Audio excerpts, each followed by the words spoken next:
Hindi na nakabalik pa bilang direktor ng National Capital Region Police Office at Anti-Cybercrime Group Directors sina Police Major General Sidney Hernia at Police Major General Ronnie Carriaga.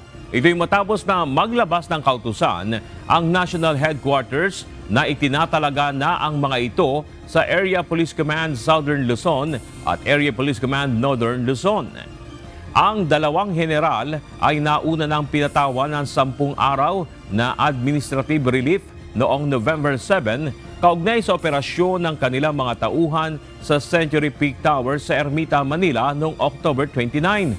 Ang 10 araw na suspensyon ay na-extend pa ng 5 araw hanggang kahapon, araw ng Biyernes. Subalit kagabi naglabas na ng order ang Directorate for Personnel and Records Management o DPRM na naglilipat sa mga ito sa Area Police Command epektibo ngayong araw.